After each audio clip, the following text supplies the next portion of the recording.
Muncul lagi Mbah Amin Rais. Tahu sendiri kan apa yang dibahas kalau muncul Amin Rais ini. Ia memfitnah Pak Jokowi, menyudutkan Pak Jokowi, nyinyir ke keluarga Pak Jokowi, dan pokoknya target utamanya Pak Jokowi dan keluarganya. Nah, kali ini masa Amin Rais menuding Pak Jokowi sebagai penggerak dan pendana demonstrasi yang baru-baru ini terjadi. Ini dia videonya, teman-teman.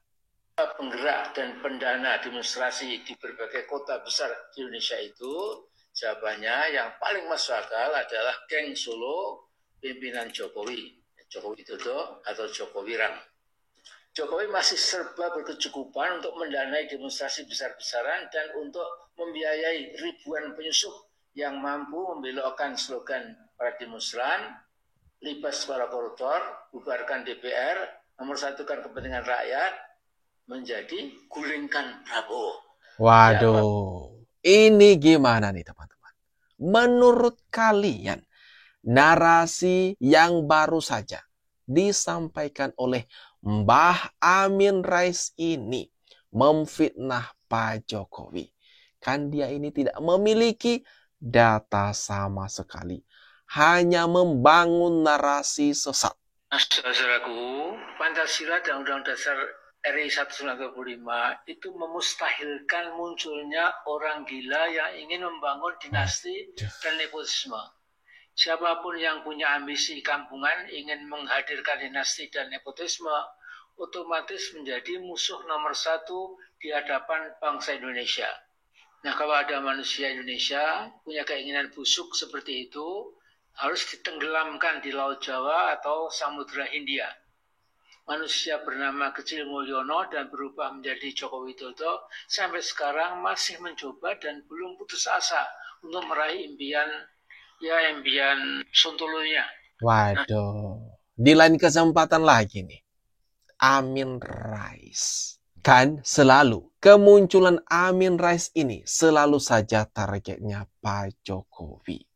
Amin Rais akan menenggelamkan Pak Jokowi di Laut Jawa atau Samudra Hindia. Berhubungan dengan adanya perilaku kader partai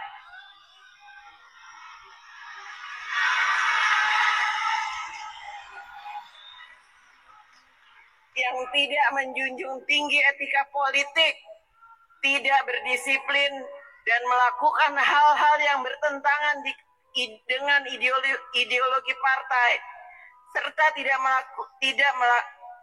serta melakukan pelanggaran konstitusi dan demokrasi. Rakernas 5 partai menyampaikan permintaan maaf kepada seluruh rakyat Indonesia. Puan Maharani, Ketua DPR RI, meminta maaf sambil membaca teks, kemudian kayaknya nangis sesegukan dah. Puan Maharani terseduh di depan publik minta maaf atas perbuatan kader PDIP. Minta maaf tapi enggak berani pecat. Seperti yang dilakukan oleh Nasdem dong. PAN, Golkar itu langsung menonaktifkan anggota-anggotanya, kader-kadernya yang bermasalah. Tinggal menunggu saja kapan memang benar mereka ini di PAW alias dipecat dari anggota DPR RI. Gimana nih teman-teman? Menurut kalian permintaan maaf dari Mbak Puan ini tuluskah atau komentarnya di bawah ini? Dari peristiwa-peristiwa demo, kemudian perusakan-perusakan, ini benar-benar merupakan sebuah perwujudan akumulasi dari rasa marah ya yang selama ini tidak tersalurkan karena represi dari Joko Widodo ya oleh polisi dan juga oleh politisi. Kenapa? Pada beberapa hari terakhir seorang ketua Komisi 3 DPR Habibur Rahman ya itu menyatakan sebuah pernyataan tentang isu ijazah palsu ini yang dari sisi Barreskrim sendiri, dari sisi kepolisian sendiri menyatakan bahwa ini adalah isu nasional, dia dengan santainya membuat seakan-akan peristiwa ijazah palsu ini bukan peristiwa yang patut untuk diberikan perhatian oleh DPR. Nah, itu juga sebabnya kami sudah beberapa bulan bersurat kepada DPR berkali-kali diabaikan. Padahal kami hanya menuntut adanya waktu untuk rapat dengar pendapat. Waduh, rupanya ada yang kesal.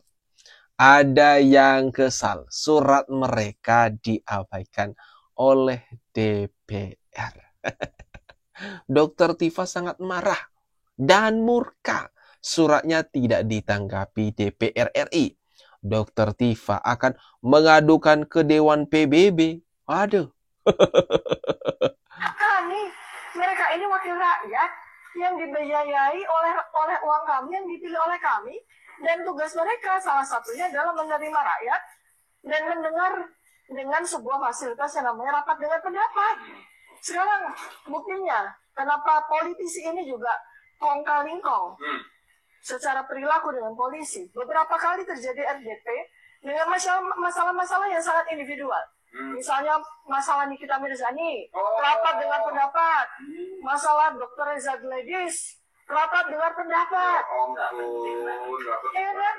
Tapi ketika kami ini yang merupakan isu nasional, yang merupakan sebuah peristiwa yang menjadi titik tolak dari sejarah Indonesia, di mana kami ingin membasmi agar tidak terjadi lagi presiden berikutnya tentang pemalsuan ijazah, pemalsuan dokumen untuk meraih jabatan, malah kami direndahkan oleh Ketua Komisi 3 DPR. Waduh, itu artinya, Dr. Tifa, itu artinya apa yang kalian suarakan itu tidak penting.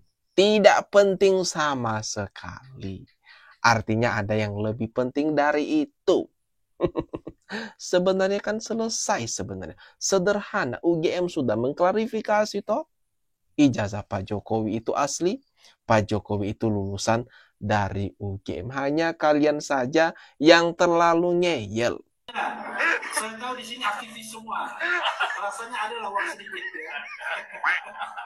Ada yang lebih dari 1 juta? 1.200.000 Pak siapa? Pak Nurmadi 1.200.000. Kalau lihat topinya lumayan dia orangnya. Ada yang lebih 1.200.000. Anda berani nonton? Berapa? 3 juta. Waduh.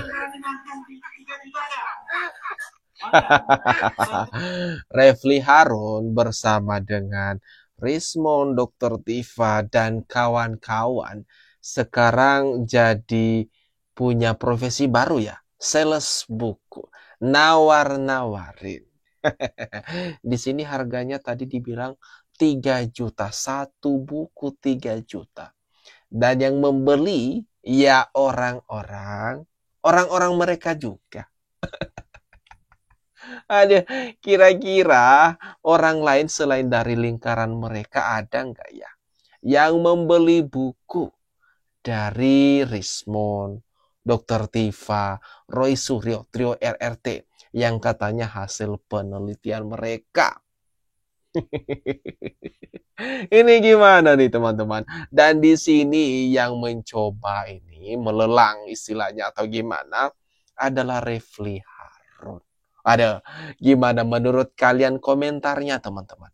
Jangan lupa tinggalkan di kolom komentar di bawah ini, terutama nih mengenai Mbah Amin Rais tadi.